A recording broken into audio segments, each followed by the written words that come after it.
네, 대학 입시 포커스 시간입니다. 오늘은 수능 우수자 전형으로 카이스트에 입학한 조현민 학생과 함께 수능 전 과목 학습 전략에 대해서 알아보겠습니다.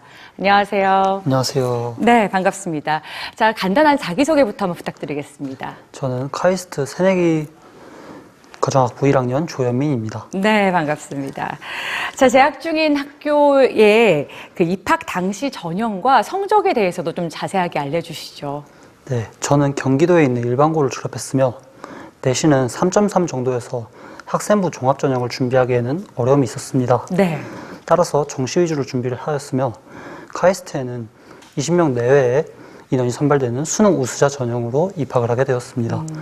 입학 당시 수능은 국영수, 물리원 1등급, 지구과학 2 2등급이었습니다. 전국에서 20명 내외면 정말 공부를 열심히 했겠다 이런 생각이 드는데요. 자, 본격적으로 과목별 학습 전략에 대해서 한번 하나하나 알아보겠습니다. 먼저 주요 과목부터 한번 알아볼까요? 국어와 수학은 어떤 전략을 가지고 공부를 했는지 소개를 해주실까요? 네, 국어는 먼저 어떤 난이도의 지문이든 안정적으로 글을 읽어내기 위해 노력했는데요. 이를 실현하기 위해 문단별로 주제를 정리하고 마지막으로 도표의 모양으로 전체적인 글의 내용을 정리했습니다. 이를 통해 길러진 독해력은 비문학 지문을 유기적으로 읽는 데 도움을 줬을 뿐더러 네. 전체적인 국어 실력 향상에 도움을 주었습니다. 또 수학은 어떻게 하셨나요? 수학은 제가 가장 시간을 많이 투자한 과목이기도 한데요. 네. 정말 내신 수능에 상관없이 수학 공부에 있어서 중요하다고 생각하는 것이 개념 그리고 논리입니다. 사실 적지 않은 학생들이 개념이 중요하다는 것은 알지만 그렇죠. 수학책에 써진 결론만 외워두고 개념을 다 안다고 말을 합니다. 저 또한 그렇게 생각하기도 했었습니다. 그러나 수학책에 써진 그 내용이 어떤 과정을 통해 만들어지며 또 언제 이용되는지, 앞과 뒤의 내용과는 어떻게 연결되는지 또한 계속적인 반복을 통해 학습해야 합니다. 이 과정을 저는 수능 보기 한두 달 전까지 계속 지속했으며 문제를 풀어가는데 모호한 점이 없도록 도와주었습니다. 두 번째는 논리입니다. 논리는 문제풀이가 길어지는 과정 때문에 중요합니다. 논리적으로 푸는 훈련이 되어 있지 않다면 정답을 도출하는 과정에서 아마 이럴 거야 라는 생각으로 문제를 풀게 됩니다. 네. 문제 난이도가 올라간다면 추측으로 문제를 풀게 되는 것은 사실상 어려워집니다. 따라서 논리적으로 풀기 위해 노력해야 되는데 저는 이를 위해서 수학 문제를 서술형처럼 풀어서 쓰고 그것을 정답지와 비교해가면서 저의 수학적인 논리를 강화하기 위해 노력했습니다. 절대평가로 치러지는 영어 공부 방법도 좀 궁금한데요. 사실 이과 학생들은 국어나 영어에 대해서 어려워하기 마련이죠. 영어 영역은 많은 수험생들이 또 어려워하는 과목인데 영어 영역은 어떤 전략을 가지고 공부를 했나요? 영어는 문장 하나하나에 대한 해석, 글 전체에 대한 이해, 이 두 가지가 저에겐 중요했습니다.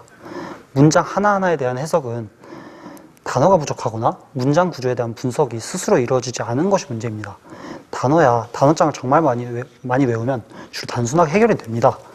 그러나 문장 구조에 대한 분석은 문법 지식과도 관련이 되어 있기 때문에 약간 어렵습니다. 네.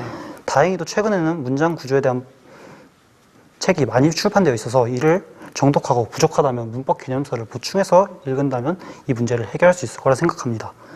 그리고 글 전체에 대한 이해에 대해 말하고 싶습니다. 글 전체에 대한 이해는 글을 읽다가 앞뒤 문장이 서로 연계가 되지 않아서 결과적으로 전체 글을 이해하지 못하는 문제 때문에 중요합니다. 이 문제를 해결하기 위해서 저는 비문학에서 같은 내용을 이야기하는 두세 문장의 내용을 엮었듯이 전체 내용을 또 도표로 엮어 글에 대한 이해를 높이는 연습을 자주 하다 보니 나중에는 이런 도표의 도움 없이도 글을 읽을 수 있게 되었습니다. 아무래도 언어다 보니까 국어와 좀 유사한 학습 방법이 보이네요. 자, 이번엔 탐구 영역 학습법에 대해서 한번 알아보겠습니다. 선택 영역 두 과목과 함께 실전 전략들에 대해서도 오늘 자세하게 소개해 주실까요? 저는 과학탐구에서 물리원, 지구과학 2를 선택하였습니다. 먼저 물리원은 시작하는 학생들에게 큰 산으로 느껴질 수 있습니다. 네. 그럴 경우 적당한 양의 개념 공부를 마치셨다면 교과서 단원 정리나 개념서의 쉬운 문제들부터 차근차근 풀며 마치 수학 문제를 푸는 느낌으로 접근하시는 것을 추천드립니다.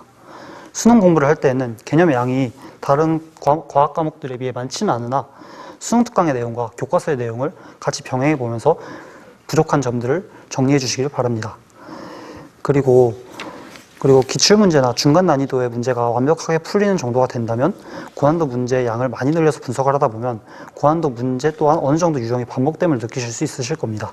네. 지구학2의 경우에는 기존에는 암기 바탕의 문제들로 많이 구성이 되어 있었으나 작년부터 응용 문제 난이도가 많이 올라가면서 다른 2 과목들과 마찬가지로 많은 공부량이 필요해졌습니다. 개념 공부는 나만의 개념 정리, 문제 노트를 만들면서 교과서의 내용과 EBS 연계 교재의 내용을 정리하였고 또 문제풀이도 많이 진행했는데요. 문제풀이의 해답도 읽어보면서 정리를 했고 신유형이 나올 가능성이 많이 높습니다.